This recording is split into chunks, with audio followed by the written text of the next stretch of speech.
You want to know the definition of success in business? The definition of success is that we no longer have to work with assholes.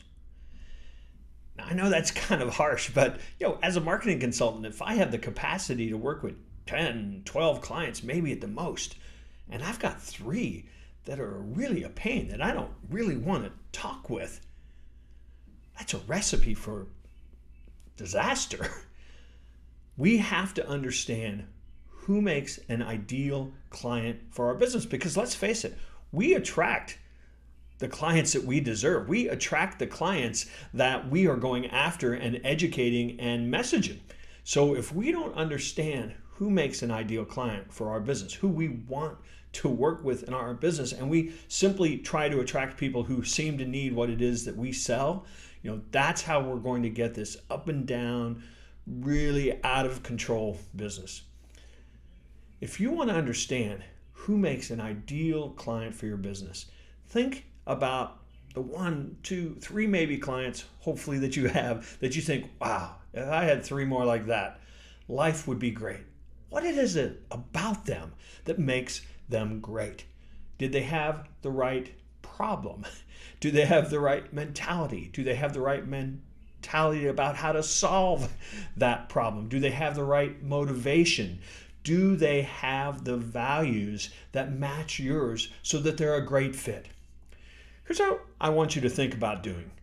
As you try to understand how you can define your ideal client and then start to communicate to the world who that ideal client is, I want you to think about creating 3 buckets. You can do this as an exercise. Get a piece of paper and create 3 boxes, 3 buckets, however you want to define them.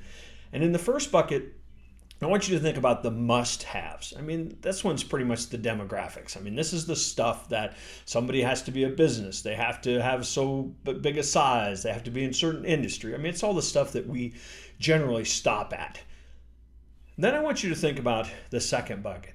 In those clients that you love working with, what is it that's nice to have? What are some of the behaviors? What are some of the problems that they're trying to solve? What are some of the challenges as far as their people go that you know that you actually can help? Because you've seen that before.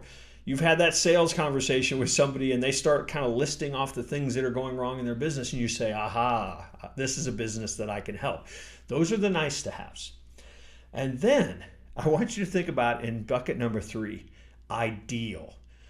So this one's a little harder to define. This isn't something that's going to be on a list of demographics. This is going to be, in your experience, what mentality do they have? What beliefs do they have? What values do they have? And sometimes these can be demonstrated in things that are obvious. For example, I know in my business over the years, if I found somebody who met kind of my must-have and nice to have, that if they were also involved in their industry, they were on boards, or they were their chapter president for their industry, it really gave me an indication that they believed in investing in their community. They believed in investing in their industry. They believed that if everybody got better, everyone wins. And those are some types of things that just by the fact that they spent their time doing that, I could have a better sense about what they valued.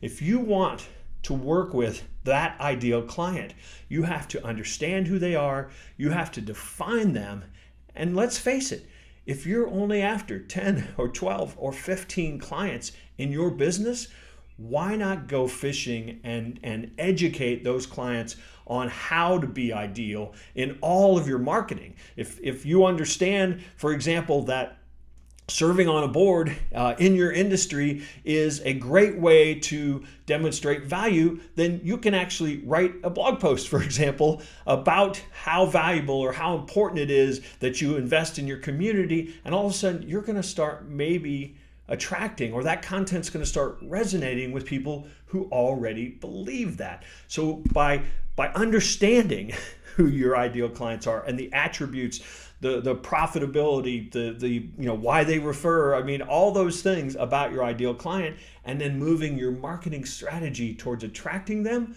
life will be so much better. And you won't have to work with any, I've already ruined my PG rating, so I'll stop there.